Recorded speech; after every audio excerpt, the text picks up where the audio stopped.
ನಮಸ್ಕಾರ ಸ್ನೇಹಿತರೆ, ನಮ್ಮ ಮನೆಗೆ ಲಕ್ಷ್ಮೀ ದೇವಿಯ ಕೃಪೆ, ಸುಖ, ಶಾಂತಿ ಮತ್ತು ಸಮೃದ್ಧಿ ಇರಬೇಕು ಎಂದು ಪ್ರತಿಯೊಬ್ಬರೂ ಬಯಸುತ್ತೇವೆ. ಅಂತಹ ಮಹಾಲಕ್ಷ್ಮಿ ಪೂಜೆಯಲ್ಲಿ ಕಳಶ ಸ್ಥಾಪನೆಗೆ ವಿಶೇಷವಾದ ಮಹತ್ವವಿದೆ. ಆದರೆ ಕಳಶದೊಳಗೆ ಯಾವ ವಸ್ತುಗಳನ್ನು ಹಾಕಬೇಕು, ಅವುಗಳ ಮಹತ್ವವೇನು, ಕಳಶವನ್ನು ಹೇಗೆ ಸಿದ್ಧಪಡಿಸಬೇಕು ಎಂಬ ಬಗ್ಗೆ ಹಲವರಿಗೆ ಗೊಂದಲ ಇರುತ್ತದೆ. ಹಾಗಾಗಿ ಇಂದಿನ ಈ ವಿಡಿಯೋದಲ್ಲಿ ಮಹಾಲಕ್ಷ್ಮಿ ಕಳಶ ಸ್ಥಾಪನೆಗೆ ಬೇಕಾಗುವ ಸಾಮಗ್ರಿಗಳು, ಕಳಶದೊಳಗೆ ಹಾಕಬೇಕಾಗುವ ವಸ್ತುಗಳು ಮತ್ತು ಪ್ರತಿಯೊಂದು ವಸ್ತುವಿನ ಧಾರ್ಮಿಕ ಮಹತ್ವವನ್ನು ಸರಳವಾಗಿ ತಿಳಿದುಕೊಳ್ಳೋಣ. ವಿಡಿಯೋ ನಿಮಗೆ ಉಪಯುಕ್ತವಾಗಿದ್ದರೆ ಲೈಕ್ ಮಾಡಿ, ನಮ್ಮ ಚಾನಲ್ನ ಸಬ್ಸ್ಕ್ರೈಬ್ ಮಾಡಿ. ಕಳಶ ಸ್ಥಾಪನೆಗೆ ಬೇಕಾಗುವಂತಹ ಸಾಮಗ್ರಿಗಳು. ಮೊದಲಿಗೆ ಕಳಶ ಸಾಮಾನ್ಯವಾಗಿ ತಾಮ್ರ, ಬೆಳ್ಳಿ ಅಥವಾ ಹಿತ್ತಾಳೆಯ ಕಳಶವನ್ನು ಬಳಸಬಹುದು. ನಿಮ್ಮ ಸಾಮರ್ಥ್ಯಕ್ಕೆ ಅನುಗುಣವಾಗಿ ಯಾವುದೇ ಶುದ್ಧವಾದ ಕಳಶವನ್ನು ಬಳಸಬಹುದು. ಎರಡನೆಯದು ನೀರು. ಸಾಧ್ಯವಾದರೆ ಶುದ್ಧವಾದ ನೀರನ್ನು ತೆಗೆದುಕೊಳ್ಳಿ. ಪವಿತ್ರ ತೀರ್ಥ ಅಥವಾ ಗಂಗಾಜಲ ಲಭ್ಯವಿದ್ದರೆ ಸ್ವಲ್ಪ ಪ್ರಮಾಣದಲ್ಲಿ ಸೇರಿಸಬಹುದು. ಮೂರನೆಯದು ಅಕ್ಕಿ. ಕಳಶವನ್ನು ಇಡುವ ಸ್ಥಳದಲ್ಲಿ ಅಕ್ಕಿಯನ್ನು ಹಾಸಲು ಬಳಸಲಾಗುತ್ತದೆ. ಅಕ್ಕಿ ಅನ್ನದ ಪ್ರತೀಕವಾಗಿದ್ದು ಸಮೃದ್ಧಿ ಮತ್ತು ಅನ್ನಪೂರ್ಣತೆಯನ್ನು ಸೂಚಿಸುತ್ತದೆ. ನಾಲ್ಕನೆಯದು ಅರಿಶಿನ ಮತ್ತು ಕುಂಕುಮ. ಕಳಶಕ್ಕೆ ಅರಿಶಿನ ಕುಂಕುಮ ಹಚ್ಚಿ ದೇವಿಯ ಮಂಗಳ ಸ್ವರೂಪವನ್ನು ಆಹ್ವಾನಿಸಲಾಗುತ್ತದೆ. ಐದನೆಯದು ತೆಂಗಿನಕಾಯಿ. ಕಳಶದ ಮೇಲೆ ಇಡುವ ತೆಂಗಿನಕಾಯಿ ಅತ್ಯಂತ ಪ್ರಮುಖವಾದದ್ದು. ಇದು ಪೂರ್ಣತೆ ಮತ್ತು ಶುಭದ ಸಂಕೇತವಾಗಿ ಪರಿಗಣಿಸಲಾಗುತ್ತದೆ. ಆರನೆಯದು ಮಾವಿನ ಎಲೆಗಳು. ಸಾಮಾನ್ಯವಾಗಿ 5 ಅಥವಾ ಅಗತ್ಯಕ್ಕೆ ತಕ್ಕಷ್ಟು ಮಾವಿನ ಎಲೆಗಳನ್ನು ಬಳಸುತ್ತಾರೆ. ಇವುಗಳನ್ನು ಕಳಶದ ಬಾಯಿಯಲ್ಲಿ ಇಡಲಾಗುತ್ತದೆ. ಇದರ ಜೊತೆಗೆ ಹೂವು, ಹಾರ, ದಾರ, ಅಕ್ಷತೆ, ವೀಳ್ಯದೆಲೆ, ಅಡಿಕೆ, ಹಣ್ಣು, ದೀಪ ಮತ್ತು ನೈವೇದ್ಯ ಮುಂತಾದ ಪೂಜಾ ಸಾಮಗ್ರಿಗಳನ್ನು ಸಿದ್ಧವಾಗಿಟ್ಟುಕೊಳ್ಳಬಹುದು. ಇವಾಗ ಬಹಳ ಮುಖ್ಯವಾದ ವಿಷಯಕ್ಕೆ ಬರೋಣ. ಕಳಶದೊಳಗೆ ಏನು ಹಾಕಬೇಕು? ಸಂಪ್ರದಾಯ ಮತ್ತು ಕುಟುಂಬದ ಆಚರಣೆಗೆ ಅನುಗುಣವಾಗಿ ವಸ್ತುಗಳಲ್ಲಿ ಸ್ವಲ್ಪ ವ್ಯತ್ಯಾಸ ಇರಬಹುದು. ಆದ್ದರಿಂದ ನಿಮ್ಮ ಮನೆಯ ಪುರೋಹಿತರು ಅಥವಾ ಕುಟುಂಬದ ಸಂಪ್ರದಾಯವನ್ನು ಅನುಸರಿಸುವುದು ಉತ್ತಮ.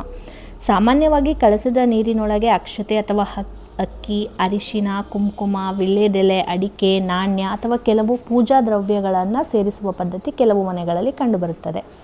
ಅಕ್ಕಿ ಅಥವಾ ಅಕ್ಷತೆ ಅನ್ನ, ಸಂಪತ್ತು ಮತ್ತು ಸಮೃದ್ಧಿಯ ಸಂಕೇತ. ಅರಿಶಿನ ಮಂಗಳ ಮತ್ತು ಶುದ್ಧತೆಯ ಸಂಕೇತವಾಗಿ ಪರಿಗಣಿಸಲಾಗುತ್ತದೆ. ವೀಳ್ಯದೆಲೆ ಮತ್ತು ಅಡಿಕೆ ಶುಭ ಕಾರ್ಯಗಳಲ್ಲಿ ಬಹಳ ಹಿಂದಿನಿಂದಲೂ ಬಳಸಲಾಗುವ ಮಂಗಳ ದ್ರವ್ಯಗಳು. ನಾಣ್ಯ ಧನ ಸಂಪತ್ತು ಮತ್ತು ಐಶ್ವರ್ಯದ ಸಂಕೇತವಾಗಿ ಇಡಲಾಗುತ್ತದೆ.